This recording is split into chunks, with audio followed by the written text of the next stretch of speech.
Bismillahirrahmanirrahim. Assalamualaikum warahmatullahi wabarakatuh. Selamat datang ke rancangan kami yang kami beri nama Quran di Qalbi. Dan ini adalah sebuah rancangan talk show yang diterbitkan oleh Asatizah Selangor, Anas. Dan kita akan bersama-sama sepanjang Ramadan insya-Allah selama beberapa siri begitu. Dan kita akan berikan perhatian kepada surah-surah dalam Al-Quran. Dan kita akan tengok bagaimana surah-surah ini boleh masuk ke dalam hati kita. Kerana kita tak mahu Quran tu tersekat di kerongkong dengan bacaan-bacaan yang kita alunkan sepanjang Ramadan kan. Kita cuba sama-sama lah untuk bawa Quran tu dekat masuk dalam hati kita insya-Allah. Dan setiap sesi kita akan bersama dengan saya lah, pertamanya pengacara. Dan juga ada dua panel, panel tetap dan juga panel jemputan yang akan kita silih gantikan sepanjang pertemuan insya-Allah. Dan saya kena kenalkan dulu. Assalamualaikum Abang Timi. Assalamualaikum warahmatullahi. Dan selamat datang. Rasa kalau orang Arab sebut saja al-ma'ruf la yu'raf kan. Orang yang dah masyhur, dah terkenal ni kalau nak kenalkan lagi tu aib dah pula. Sebab dah terkenal sangat. Maka saya rasa kerana kita orang Melayu kita kenalkan jugalah. Ultimate siapa yang tidak kenal artis, komposer, rapper. Saya tahu tak cukup senarai nak sebut. Ultimate akan teman kita sampai ke akhir sesi insya-Allah dan dia akan bantu kita lah untuk bersama-sama menelusuri surah-surah dalam Al-Quran. Dan tetamu kita kali ini untuk yang pertama Ustazah Hazlina. Ya. Apa khabar Ustazah? Alhamdulillah. Selamat datang. Alhamdulillah kita dapat bersama dengan Ustazah yang kalau semalam saya cuba Google cari maklumat tentang Ustazah, saya rasa kecewa kerana saya lambat betul-betul kenal Ustazah dan ambil manfaat. Sebab pertama dalam senarai Google tu adalah kajian ilmiah student UKM tentang Ustazah Hazlina, tokoh pendakwah satu seminar di UKM dan ada student yang bentang. Tajuk tu subjeknya adalah Ustazah Hazlina. Maka saya beri homework je lah kepada penonton untuk cari sendiri artikel tu. Sebab saya rasa kalau saya pilih sebahagian tu tak adil Ustazah. Boleh cari artikel tu dan baca siapa Ustazah, kita boleh ambil banyak sangat manfaat. Jom kita mulakan. Surah pertama, apa dia agaknya? Kita mula daripada belakang. Surah An-Nas. Dan surah ni yang paling saya suka, Makcik lah kan, pengacara suka juga. Surah ini yang paling saya suka adalah perkataan An-Nas. Sebab dia tentang kita. Tajuknya adalah An-Nas, manusia. Secara khusus turun kepada Nabi SAW, tapi dia merujuk kepada manusia seluruhnya. Dan surah ini seakan-akan cuba melambai kepada kita. Hai Khubaib, hai Ultimate, hai Ustazah Hazlina, ini adalah surah tentang kamu. Ini adalah surah tentang kamu, An-Nas. Dan surah ini sebagaimana kita pun rasa nak tersentuh dengan surah ini, terlebih dahulu Nabi SAW telah mulakan pengembaraan ke dalam surah ini apabila dalam Al-Bukhari meriwayatkan Nabi SAW menyebut tidak ada surah yang setanding dengan kedua-dua surah ini ketika ia turun, iaitu dua surah iaitu surah Al-Falaq dan An-Nas. Al-Falaq kita akan jenguk insya-Allah pada pertemuan akan datang. Jom kita terus masuk. Kita mula dengan Timik boleh? Okey, kita akan cuba untuk bersama dengan surah ni sampai ke hujung ayat. Tapi kita takkan terlalu rigid lah kepada dia punya format dia. Kita cuba untuk tanya soalan terus. Setiap yang berada dalam kandungan surah ni kita nak terus bongkar apa yang kita boleh belajar. Soalan yang pertama berkaitan dengan ayat pertama. Sebab dia satu perkara yang awkward apabila bos kita tanya kepada kita, tak nak ke minta naik gaji? Ataupun bos kita tanya pada kita, tak nak minta cuti ke? Sebab adalah satu perkara yang pelik. Orang yang superior daripada kita meminta kita untuk meminta sesuatu daripada dia. Dan Allah Ta'ala dalam surah ni yang ajaibnya dia bermula dengan tu. Qul a'udzu birabbin nas. Katakanlah, a'udzu, aku memohon perlindungan daripada Tuhan manusia. Mungkin kalau kita boleh directkan soalan ini dah Ultimate kan. Dia tentang doa, pengharapan kepada Allah kan. Bagaimana Ultimate melihat faktor doa ni dalam kehidupan? Banyak ni kan. Okey, dia senang cerita macam ni. Saya selalu ibaratkan kehidupan kita, kejayaan kita ni, dia berdiri atas 3 kaki. Kalau kita tengok kerusi atau meja ni, dia minima dia kena 3 kaki. Kurang daripada tu dia tak boleh stabil kan, tak ada kestabilan. Jadi kalau kejayaan kita, kehidupan kita semua ni 3 kaki ni ialah usaha, doa dan tawakal. Kan usaha ni untuk saya 100% pada diri kita. Kan, dan tawakal pula 100% dilepaskan kepada Allah. Kita dah buat semua, kita lepaskan. Yang kedua ni ada satu di tengah-tengah ni, doa ni tengah-tengah. Yang ketiga ni ada yang sebahagiannya ada pada kita, ataupun kita boleh suruh orang macam mak kita ke bapak kita doakan, mak tolong mak doakan, mama jangan fikir pasal usaha tak apa, saya settlekan, tapi doa mama kan, kita pun boleh doa juga. So dia lebih kurang macam 50-50, dan dia satu permohonan dia buat, kita boleh doa, dan selebihnya tu dah masuk ke arah tawakal lah, dah masuk ke kawasan tawakal. Jadi untuk saya doa ni penting lah. Untuk saya doa ni penting. Saya alhamdulillah saya dididik daripada kecil, doa ni tak semestinya selepas solat, bila-bila masa boleh, tak semestinya dalam bahasa Arab, bahasa mana-mana pun boleh. Kan? Jadi kadang-kadang tu macam kadang-kadang kita bilang, Allah kasihlah aku pass exam ni. Ni je saya bagi jadi contoh yang dekat lah. Jadi ayah saya ajar dia tak payah tunggu lah masa solat apa subuh ke apa kan, bila tengah duduk kalau exam tu time tu je, ya Allah senangkanlah kerja aku ni. Jadi doa ni satu benda yang mungkin sering dititik beratkan, tapi kita tak betul benda tu berat, kita tengok benda tu sebagai ringan. Bila masa kita berdoa. Untuk saya lah, untuk saya. So situ antara benda yang menarik saya suka dengan daripada Timmy tadi adalah dia macam memecahkan satu, bukanlah tradisi sangat pun, tapi dia macam kebiasaan sebagian orang, ketika dia solat dia akan tadah tangan sungguh-sungguh, kan? Tapi daily life dia, real problems dia terlupakan kadang-kadang. Sebab telah diritualkan dalam ibadah khusus semata-mata, kan? So dia jadi dalam hidup dia kurang menadah tangan. InsyaAllah. Tarik bila-bila je, bila-bila. Yes. Okay. So kita kena ke solat kedua ni. Ustazah, kita nantikan juga ni uraian Ustazah. Surah An-Nas ni kalau banyaklah tafsir yang kita tengok, kan, tafsirannya banyak merujuk kepada latar belakang surah ini yang merujuk kepada perangai ataupun peranan syaitan secara khusus yang menyusup ke dalam darah kita dan memberikan was-wasah kepada kita. So dia merujuk kepada ayat yang seterusnya lah, kan?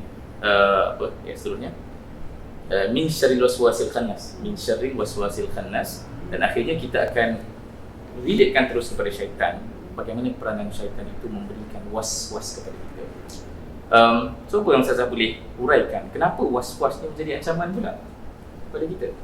Baik, bismillahirrahmanirrahim. Assalamualaikum warahmatullahi wabarakatuh. Terima kasih pada pengemudi kita pada hari ini dan juga ultimate yang hadir. Saya berbesar hati dapat bersama-sama dan berkongsi sedikit pengalaman.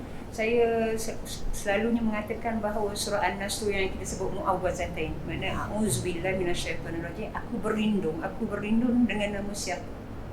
Dengan nama Allah.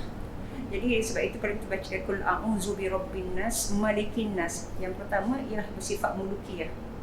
Ilahin nas itu tauhid uluhiyah. Ya, ilahin min syarril waswasil khannas, maknanya tauhid rububiyah. Jadi akhirnya kita percaya bahawa was-was itu ialah ketika Allah menciptakan Adam, diciptakan juga ialah makhluk-makhluk yang lain termasuk jin dan iblis. Jadi kita bertanya apa kegunaan di Allah menciptakan jin dan iblis? Iaitu itulah bagaimana untuk orang yang paling berat diuji itu para rasul, para nabi-nabi, al-anbiya, ar-rusul wal-anbiya. Jadi kita kata adakah dunia ini pengalamannya itu hitam dan putih, biasa gitu orang tak, ataupun ada di antara itu pelbagai warna, di antara hitam dan putih itu ada pelbagai warna. Itulah yang mencorakkan kehidupan manusia. Jadi bila kita sebut dalam Al-Quran, An-Nas itu sendiri, perkataan An-Nas itu sendiri, Al-Insan dengan Basyaron. Saya ambil 3 je. Dalam Quran ni ada disebut ni, An-Nas pun manusia, Al-Insan pun manusia, Basyaron pun manusia. Jadi apa perbezaan itu? Keindahan kalau kita belajar dalam sintaksi bahasa Arab. Jadi An-Nas itu dalam perkataannya, Ya ayuhan nas, tak kiralah manusia apa sekalipun, berwarna kulit apa sekalipun, berbangsa apa sekalipun, dia pasti mempunyai emosi yang sama, perkara-perkara asas yang sama, makan, minum, tidur tu dah memang semua. Sebab itu kenapa diciptakan manusia ini berbeza-beza. Kemudian itu yang pertama, Al-Insan ni ialah diri manusia sendiri, insan. Sebab tu Perkataan insan dalam Al-Quran itu individu. Sebab itu perkataan insan dalam itu baru satu dalam satu. Kalau perkataan satu lagi, perkataan nas banyak 247 kali disebut dalam Al-Quran. Nak mana perkataan insan kemudian basyaron. Basyaron ini ialah manusia. Perkataan basyaron manusia dalam bahasa Arab kalau kita tengok sebenarnya ialah manusia yang mempunyai nafsu. Jadi basyaron itu waktu Rasulullah pun menyebut ana basyarun mislukum, aku pun manusia sama seperti kamu. Maknanya kita ada nafsu. Jadi perkataan yang kita was-was itu akhirnya bertitik tolak ialah tentang apa yang ada dalam diri kita. Yang disebut dalam dada kita, yang bergolak yang orang lain tak tahu. Orang lain tak nampak, tapi kita sahaja yang tahu. Jadi itu yang kita sebut sebagai yang kita sebut tadi sebagai min syarril waswasil khannas. Begitulah manusia yang ada basyaron.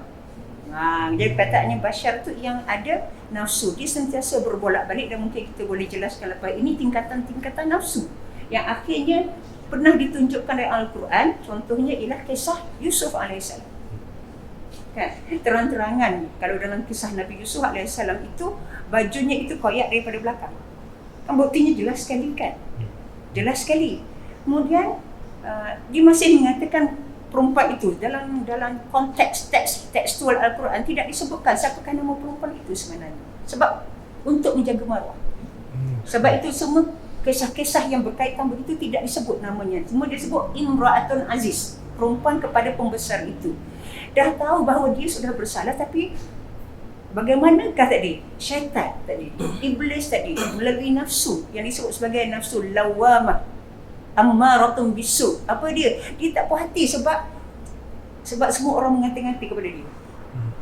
Bahkan lepas itu dia membuat satu orang kata keraian yang memanggil semua perempuan-perempuan untuk dalam kisah tu ada 2 kisah lah kalau kita makan malam lah sebut. Sama ada makan daging sebab menggunakan pisau, makan daging ataupun memotong buah-buahan kan. Kemudian dipanggil masuk Yusuf AS dengan tujuan apa? Sampai perempuan-perempuan itu disebut dalam surah Yusuf, Mahasyalillah, ni makhluk, saya orang dengan ni makhluk apa dia ni? Handsome gila lah orang sebut, istilahnya handsome gila lah. Sampai sebut faqatta'a aydihunna. Maka maksudnya apa? Kalau engkau buat jahat, engkau ingat aku seorang dia buat jahat. Engkau pun sama juga tu dia tengok Yusuf. Itu maknanya nafsu yang tadi disebut lawang, nafsu ammaratun bisu. Itu nafsu yang paling rendah sekali kedudukannya. Dan itulah yang kita sebut sebagai min syarril waswasil khannas. Susah sebut tentang ayat tadi tu. Bila Nabi Allah Ta'ala sebut pada Nabi kan, innama ana basyarun mislukum. Sebab dia macam satu deklarasi. Nabi pun adalah human macam kita. Dan dia terdedah kepada tarikan-tarikan tu juga. Nabi maksum lah kan, cuma dia terdedah. Which is betul lah soalan tadi tu, ancaman. Maka memang bisikan-bisikan ni akan bawa kita kepada kejahatan secara khusus. Adalah ancaman untuk kita semua lah. Sebab Nabi SAW pun menjadikan itu adalah ancaman untuk Nabi kan? Dan Allah telah memberikan Nabi satu pengkhususan lah, maksum. Tapi tetap Nabi terdedah kepada ancaman was-wasah yang dibawa oleh syaitan tadi kan. Dan kita akan berpindah kepada ultimate. Bila disebut bisikan, ini kita nak tenggelam dalam real case pula, supaya kita betul-betul sama-sama dapat rasa betapa beratnya ancaman bisikan tu. Sebab kadang-kadang bila kita sebut macam ni, maksudnya kita sebut kita kena jaga nafsu kita kena jaga syaitan akan berikan was-was. Kadang-kadang kita melihat benda tu sebagai satu tazkirah, tapi bila betul-betul berlaku, baru tahu. Baru tahu amboi susahnya. Macam lagu Ultimate juga kan, amboi susahnya untuk menghadapi bisikan-bisikan tu. So in real case, Ultimate tentu sekali berada di lapangan yang berbeza lah dengan saya dan Ustazah kan, which is satu lapangan yang lagi memerlukan awareness yang tinggi terhadap bisikan-bisikan kan. So macam mana Ultimate boleh berikan mungkin perkongsian ataupun nasihat teladan tentang bagaimana menguruskan bisikan-bisikan ketika dia datang? Bisikan-bisikan syaitan Aku saja. Bisikan syaitan. Okey, kita tahu syaitan ni dia dah berjanji, dia dah tekad, dia dah dia memang kira angkat sumpah lah kepada Allah SWT. Yang kerja dia sampai akhir zaman ialah cuba menyesatkan Bani Adam. Dia tahu memang kerja dia kan. Jadi kita tengok Bani Adam ni dah berapa lama? boleh cakap ni dari segi pengetahuan atau ilmu kelemahan Nabi Adam ni, dialah pakar. Jadi dia tahu kalau aku tak boleh buat dia ni macam ni, dia macam ni. Kan ayah saya selalu cakap, kalau mula-mula dia akan hantar syaitan kecil. Kalau awak boleh kalahkan syaitan kecil, dia akan hantar besar sikit. Dia kata ada orang ni yang dia tak payah hantar siapa-siapa. Dia tahu you akan seorang yang akan sabotaj diri sendiri. Tak payah hantar, ni dah kau tim ni. Senang cerita dalam bahasa yang kasar sikit kan. Jadi kita semua akan ada diletak di bawah bidang kuasa atau bawah pengawasan syaitan-syaitan individu ni. Jadi dia tahulah kalau dia tengok Muhammad, orang ni memang kita tahu nak suruh dia lihat sembahyang susah. Sebab dia memang 5 kali sehari. Okey, kita cuba cara lain. Kita bisikkan dia cara yang membelah ego dia. Kau bagus lah. Kau sembahyang 5 kali, kau bukan macam kawan kau. Jadi datang dari situ, dia membongkak rasa dia. Betul lah, aku bagus. Aku bukan macam. Dia tahu dia aku, you know. Yang lain pula, dia tahu macam, ini memang lihat sikit sembahyang. Tapi baru-baru ni kita tengok Zuhur dengan Asar dia rajin. Okay, tak apa, kita attack subuh. You know, tapi bila tengok dia makan lama subuh dia makin baik, okey, kita cuba attack Isyak pula. Buat ngantuk ke. Jadi itu bisikan-bisikan. Jadi salah satu strategi kalau kita nak menangani bisikan-bisikan ialah mengenali diri ya. Kan mengenali diri kita, muhasabah kita macam okey, aku ni mana kelemahan aku. Kan. Jadi untuk saya dulu terus terang cakap, masalah saya ialah solat subuh. Sekarang dah okey dah. Alhamdulillah dah okey. Kan. Jadi bila dah okey tu kata okey. Hari dah okey. So mana lagi kelemahan ni? Mana lagi dia boleh attack? Mungkin dia attack dari segi ego. Kita tengoklah. Kan. Jadi dia bisikan yang menangani bisikan ni sebenarnya bukan saja kita waspada kepada yang di luaran, kita kena muhasabah dan tengok kelemahan kita di mana. Jadi untuk saya selalu tengok macam okey, sekarang ni mana? Saya tahu kelemahan. Antara kelemahan saya ialah kadang-kadang ni saya barat. Jadi slowly, jadi saya tahu untuk saya Allah Subhanahu Wa Taala memang selalu uji kesabaran. Dia tahu dia nak barat je, ni ujian ni. Cuba dia lihat kejap. Cuba senyap kejap, duduk kejap. Jangan cakap apa, jangan buat apa. Duduk kejap. Okey. Dan macam biasa lah. Kalau kita ujian ni, kita dah lepas UPSR, kita pilih 3. Besar lagi kita kan. Dah lepas tu SPM. Lepas tu lama-lama kita kena dah PhD. Jadi tiap-tiap kali bila kita pas satu ujian tu, ujian yang besar datang. Jawapan ultimate saya rasa saya pun sendiri kan, dan sebagai seorang ustaz juga kan, kadang-kadang dia satu jawapan yang sebenarnya saya tak jumpa selama ni. Maksudnya mengenali diri sendiri ni ada satu jawapan yang tak klise lah. Mungkin jawapan lain adalah biasa orang kalau saya teroka kan, dan saya pun kadang bagi nasihat ke orang, kita sebut ingat Allah Ta'ala, kita sebut baca Quran. Tapi in reality, macam ultimate sebut tadi, akhirnya kita punya perseteruan sekarang ni dengan syaitan tu. Dan masalahnya syaitan tu mengenali diri kita lebih daripada apa yang kita kenal diri kita. Sebab tu kita kena kenal diri kita dulu. Betul? So dia satu pengajaran yang very impactful untuk saya sendiri. Sebab saya rasa bila kita gagal kenal diri kita, dan syaitan tahulah kat mana nak tackle kita. Dia tahu alam fantasi kita. Dia masak sangat. Dia boleh attack. Dia tahu. Dia attack kat mana? Dia ada maklumat tentang kita. Dan masalahnya juga, kadang-kadang sebagai orang dia fikir maksiat tu, kejahatan tu benda-benda yang dahsyat je. Dia nampak zina, minum arak. So dia nampak yang besar-besar, dia tak rasa dia buat sesuatu yang tak baik. Tak ada. Sedangkan syaitan tu bijak. Dia bijak. So dia tahu macam mana nak bawa kita ke situ. Walaupun kita tak nampak benda tu depan mata, rupanya kita sedang ada terpengaruh dengan bisikan-bisikan yang syaitan bawa kita. Kita tak boleh marah sangat sebab dia bijak pun atas izin Allah SWT. Memang Allah SWT membenarkan syaitan berbisik dengan kita. Yang terpulang pada kita kan. Lepas tu pulang pada diri kita. Saya dah tanya soalan. Saya dulu pernah dengar. Ini soalan saya lah. Saya pernah dengar dulu, orang akan dibisik dengan bisikan berbeza. Ustaz akan ada bisikan lain sikit lah daripada orang-orang yang mungkin dalam bidang lain. saya dulu pernah blogging. Saya perasan kan, syaitan ganggu saya semua pasal blogging. Ya. Betul. Dia akan cakap, oh tak update lagi ni blog. So akhirnya kita terganggu. Macam Ultimate, adakah Ultimate setiap kali solat, setiap kali nak fokus sesuatu, syaitan ganggu dengan tanya, lagu dah siap belum? Wah, selalu. Ya, itulah bisikan dia. Bisikan dia. Ataupun kadang-kadang macam dia punya kebisikan dia bukan untuk tak semayang.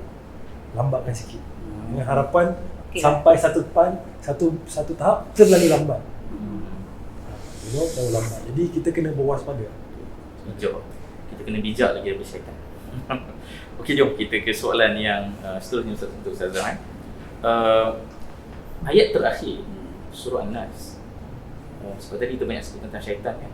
Tapi ayat di hujung ni dia kata minal jinnati wan nas. Daripada jin dan manusia. Bagaimana Ustazah melihat ayat tu? Kenapa dia melibatkan manusia sekali? Adakah manusia ni macam syaitan juga? Hebat sangat macam syaitan. Bagi saya nak istilahnya, saya rasa setan manusia ni jauh lebih menakutkan, menggerunkan daripada setan yang kita tak nampak sebenarnya. Yang tak nampak tu memang of course kita tak nampak, ini kita nampak dengan jelasnya. Kalau pengalaman Ustaz sendiri secara yang sedikit lah pengalaman, contohnya tadi kes-kes yang saya ada dengan kami lah, by team lah, kita ada rumah pemulihan wanita. Ya, kes yang datang tu luar biasa lah. Pertama yang kalau hari ini lah dalam PKP yang pertama, yang kedua tu contohnya saya dapat panggilan telefon daripada kat utara lah. Senang cerita, kita duduk selama kat utara. Dia cakap, Ustazah, dia menangis lah itu, Ustazah saya tak tahu nak cakap apa. Saya cakap je lah. Dia cakap macam ni Ustazah, dia cakap saya ni suami saya berhutang dengan Alun 100,000. Jadi cara nak menebusnya itu ialah, saya ringkas je lah, cara menebusnya itu ialah dengan isterinya itu disuruh tidur dengan 3 orang lelaki setiap malam dengan bayaran RM50. RM50. Maknanya untuk tidur, maknanya 50-50 lah saya cakap. Sebenarnya saya macam terhenti juga lah fikir kenapa berjadi begitu. Tapi yang paling yang saya menyebabkan saya terfikir, dia telefon tu bukan kerana sebab dia. Sebab dia dijadikan hamba nafsu seks tadi. Tetapi bila disebut masuk PKP kedua, sekolah tutup lah senang cerita. Jadi disuruh pula suaminya menyuruh anak perempuannya yang berusia 16 tahun untuk tidur dengan lelaki untuk lebih cepat melansaikan hutang Alun itu dengan bayaran lebih mahal sikit, RM150 satu kepala. Saya ketika itu memang keluar air mata. Saya tak tahu nak cakap apa dah. Saya cakap, dia cakap je, kalau saya okey lagi Ustazah, tapi anak saya tak boleh. Itu yang disebut sebagai kejahatan yang sebenarnya nampak di depan mata kita. Kalau yang iblis syaitan tu kita tak nampak. Tapi ini nampak, dan saya hari-hari terima kes seperti itu. Sebab tu saya selalu sebut dah, saya kata yang disebutkan sebagai kejahatan al-Nas itu ialah dalam dada kita sendiri. Itu yang disebut padanya, kata makna zalikal kitabul la raiba fihi, kan tidak ada keraguan pun. Jadi apa makna yang kita sebut was-was, kan mana ragu-ragu? Kan was-was mana ragu-ragu? Jadi lawan kepada ragu-ragu apa dia? Iman bermakna yakin, kan? Al-iman bermakna al-yakin. Saya yakin kalau saya tak ada duit sekalipun, saya akan usaha. Saya jual kuih, saya jual orang, saya ini, tapi tidak sampai saya menjual anak dan isteri saya sendiri. Itu yang hilang.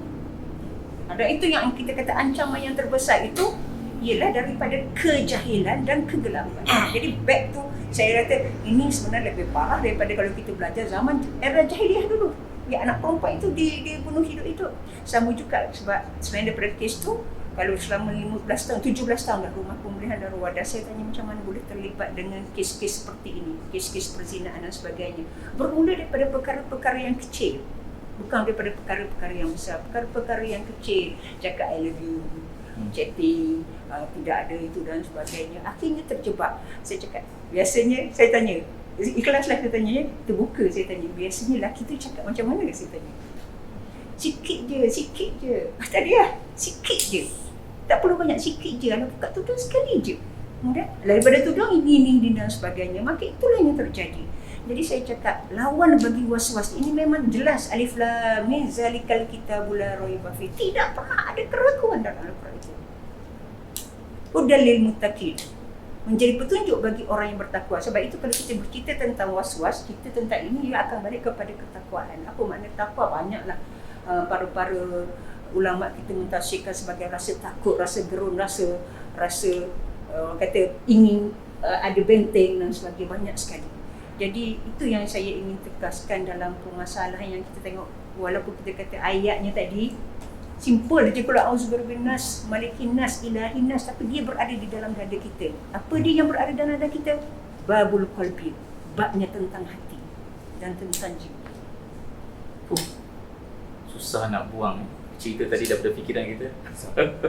Berat hati sebenarnya dengan cerita Ustazah. Ya, selama 17 tahun akhirnya bagaimana nak buat mencari apakah orang kata dah ada penyakit, kita kena cari ubatnya kan.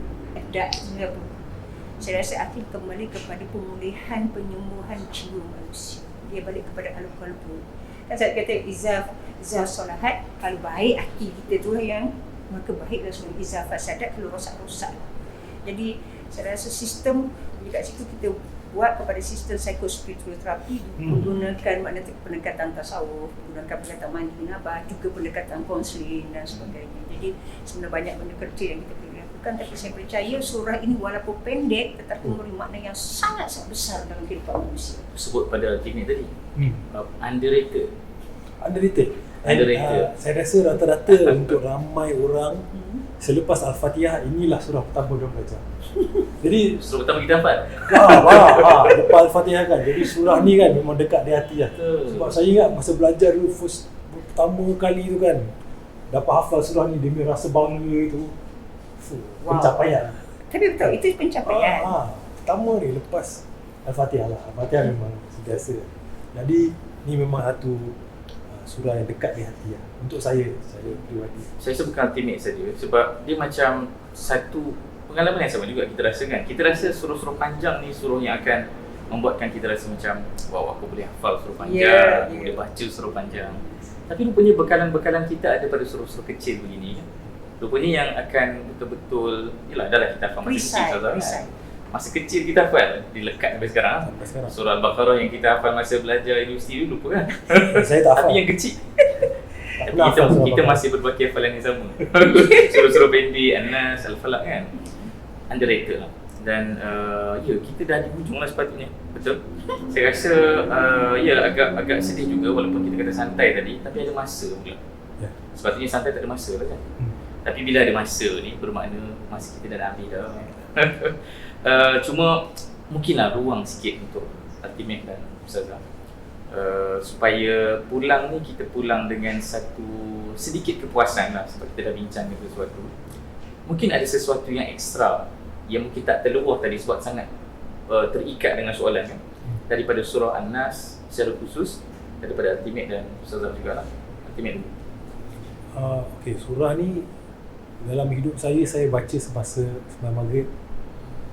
Masa sembahyang maghrib sebab saya ada anak kecil seorang dan dia dalam proses baca surah-surah pendek ni. 3 pukul ni sekarang ni mesti 3 pukul lah. Jadi antara masa untuk saya terapkan, saya dekatkan diri dengan dia ialah dengan membaca surah-surah pendek ni. Lagi-lagi masa ini untuk dalam budaya keluarga saya, kalau boleh sembahyang maghrib tu kita semua sembahyang sama-sama. Memang saya sebab tu permulaan hari kita.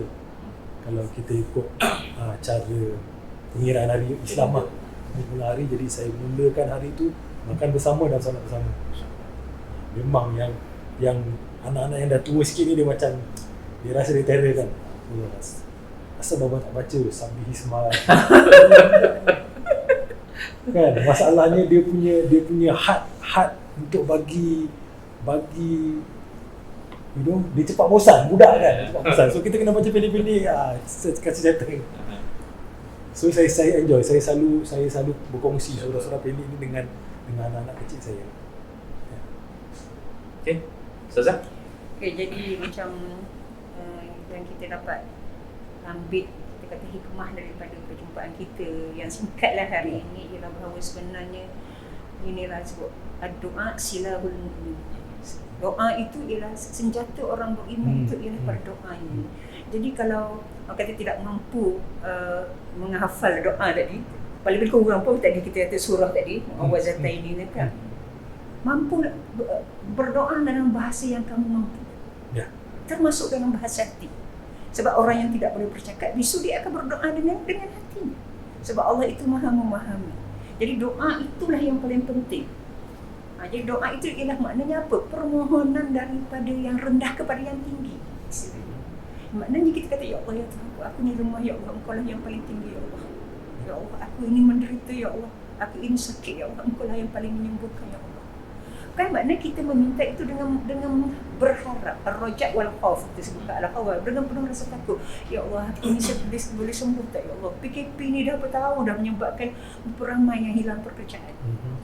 Berapa yang hilang maknanya suami, hilang anak, hilang isteri dan sebagainya. Ya Allah, aku telah kehilangan segalanya ya Allah. Aku hanya mampu meminta hanya kepadamu ya Allah. Maka itu yang kita sebut sebagai ayakin. Hazama makna iman. Dalam seluruhan hari-hari yang tidak menentu ataupun hari-hari yang kita terima perkara-perkara yang baik, seluruhnya aku serahkan kepadamu ya Allah. Maka itulah yang kita sebut sebagai kita ni hamba ta'abudi ya. Itulah kita hamba sebagai seorang abdi.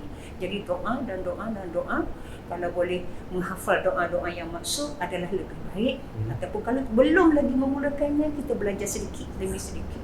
Ya, Rabbana atina fid dunya hasanah wa fil akhirati hasanah wa qina azabannar. Itu saya rasa doa yang memang daripada tadika sampai ke sekolah menengah. Itu pun underrated juga. Jadi itulah ulasan saya untuk yang terakhir. InsyaAllah, saya rasa sesi hari ini dia santai tapi kena dengan tajuk kita, dia qalbi tu, dia masuklah ke dalam hati insyaAllah.